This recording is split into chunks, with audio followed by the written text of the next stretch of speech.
Welcome back. Season 2 is going to be a bit different. I'm taking a snapshot from individual moments, well, for the most part, instead of combining all attributes from the first half of each season. It's too hard to add every single little thing to one card, so I thought it would be better to just take snapshots from each character. And the video will be split up due to the sheer number of characters that are added to each season, and I don't want to have to make a 30-minute video for everyone, and I'm sure you don't want to watch that either. So, now let's begin. Aang, Anguished Caretaker. He's a 5/5 white, blue, black legendary human monk, and he costs 2 white, blue, black. He's got Flying, Double Strike, and Menace, and whenever Aang, Anguished Caretaker attacks or blocks, you choose one. Destroy target artifact or enchantment, return target creature an opponent controls to its owner's hand, or you can draw a card and lose a life. So Aang's moment that I've chosen is when the Sandbenders have taken Appa and he's nowhere to be seen, and during this moment of the show, Aang gets super pissed. He goes into the Avatar state, destroys some stuff, and just about kills the guy that did it. I hope I showed this off in his abilities on this card. I thought adding black as well would be a good touch because he does have a little bit of a dark side in this episode and an episode or two after. And this kind of shows the dark side in Aang, getting angry with his friends and not being in a good state of mind. His ability to destroy an artifact or enchantment is him destroying the Sandbender vessel. Almost killing a guy is what Blue does best by getting rid of the problem without making the creature not alive. And drawing a card and losing a life is representative of Aang searching for Appa, even though it's kind of killing them to do so. They're stuck in the desert and it's kind of hard, but he ends up coming with nothing nonetheless. And if being angry in the Avatar state doesn't show off the Double Strike and Menace abilities, I don't know it will. Next is Katara, Pathforger, 3/3 blue legendary human. She costs blue, blue, blue. She's got Island Walk, Mountain Walk, and when Katara Pathforger enters the battlefield, you untap up to 4 lands.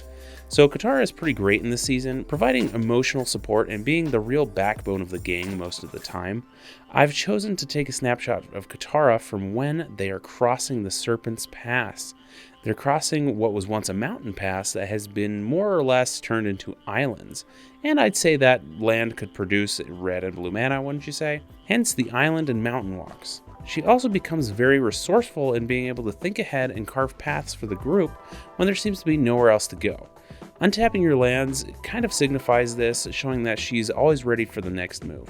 Sokka, Knowledge Seeker, is a 1/2 blue legendary human. It costs 3 blue. When Sokka Knowledge Seeker enters the battlefield, you may search your library for an instant or sorcery card, reveal it, put it into your hand, then shuffle.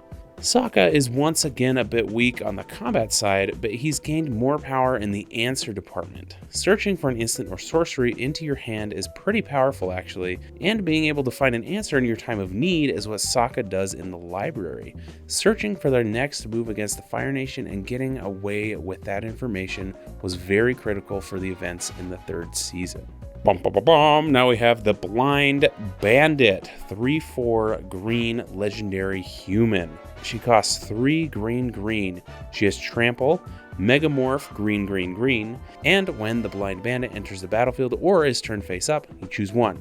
You can put a +1/+1 counter on the Blind Bandit, or you can have the Blind Bandit fight a target creature you don't control, or you can draw a card. This is when we're introduced to Toph in the show, known as the Blind Bandit to everyone at the ring, as she seems to be not much of a threat to anyone, especially the bolder.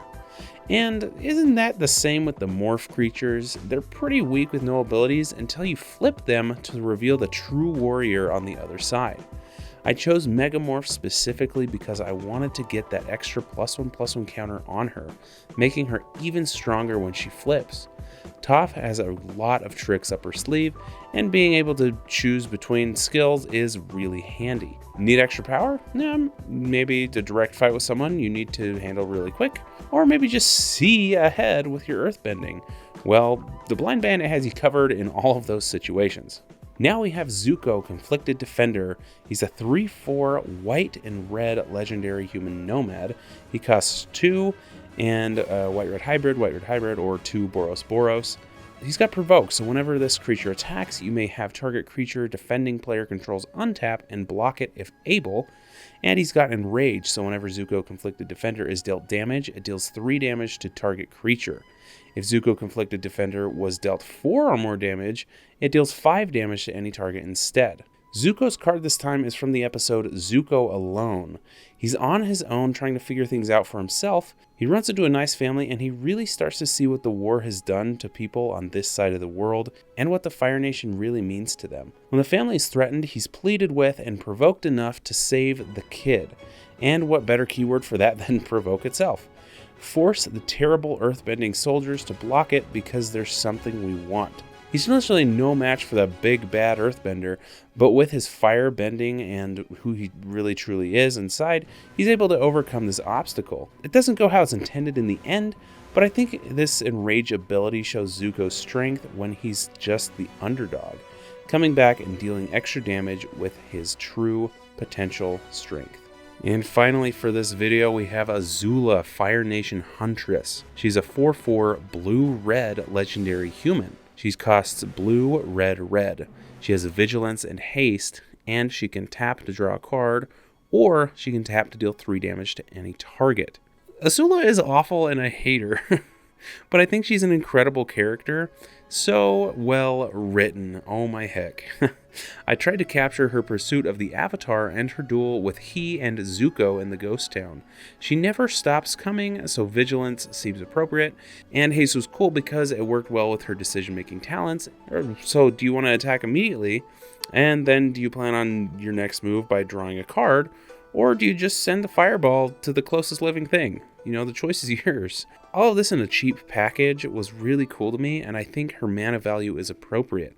She may not seem as strong right now, but don't worry, she's going to get nuts. She gets a lot more character development throughout the season and throughout season 3, and it just, I don't know, it just goes to show that there's way more to this character. Thank you so much for watching this video. Please tell me what you think of the video, and make sure you like, comment, subscribe, and ring that little bell button so you don't miss your weekly dose of magic. To support this channel, visit the TCGplayer affiliate link in the description below. And if you want to support the channel directly, visit patreon.com/ManfredPlusMagic. As a patron, you'll have access to the community Discord where you can talk with myself and other friends about all things magic. And you'll find even more benefits for each tier, starting at $1 as a copper.